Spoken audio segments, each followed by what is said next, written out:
মধ্যপ্রাচ্যে চলমান যুদ্ধ পরিস্থিতির প্রভাবে বৈশ্বিকভাবে জ্বালানি তেলের সরবরাহ কমে যাওয়ায় মুন্সিগঞ্জেও জ্বালানি তেলের তীব্র সংকটের আশঙ্কা দেখা দিয়েছে। মুন্সিগঞ্জ পূর্ণিমা পেট্রোল পাম্প থেকে বিস্তারিত জানাচ্ছেন প্রতিনিধি ভবতোষ চৌধুরী নূপুর। নূপুর, এই পরিস্থিতি তো রাজধানী সহ প্রায় সব জায়গাতেই।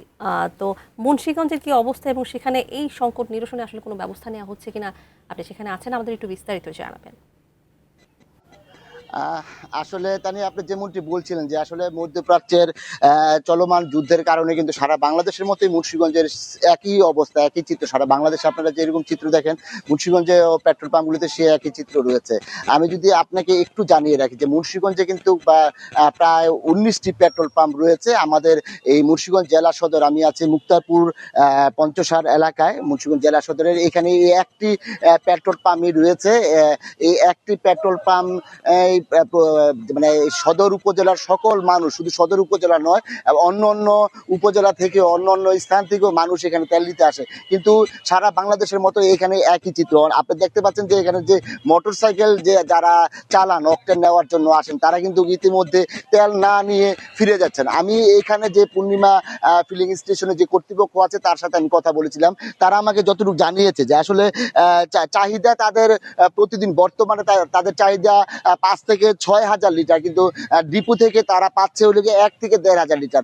আসলে এই পরিমাণের তেল ডিপো থেকে যা পাচ্ছে সেটা দিয়ে কিন্তু আসলে তাদের কোনোভাবে তারা ম্যানেজ করতে পারছে না। পরন্তরে আরেকটা বিষয় আপনাকে জানিয়ে রাখি, গত 3 দিন যাবত তারা কিন্তু এই পেট্রোল পাম্পে কোনো ধরনের অকটেল সরবরাহ পাচ্ছে না ডিপো থেকে।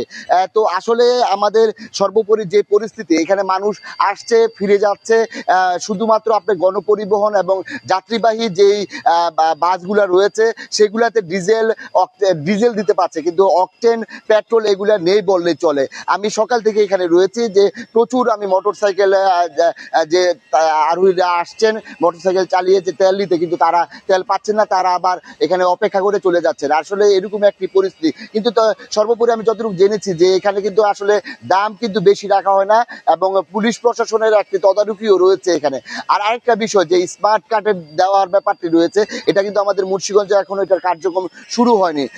আমি যদি একটু আপনাকে একটা বিষয় জানিয়ে রাখি, যে মুন্সিগঞ্জে যে 19টি পেট্রোল পাম্প রয়েছে তার মধ্যে মুন্সিগঞ্জ সদরে রয়েছে একটি, টঙ্গিবাড়ি রয়েছে 2টি, আপনার লোহজং রয়েছে 2টি, এবং শ্রীনগর রয়েছে 2টি, সিরাজদিঘা 4টি এবং গজারিয়াতে 8টি। আমি খবর নিয়ে দেখেছি প্রত্যেকটি পেট্রোল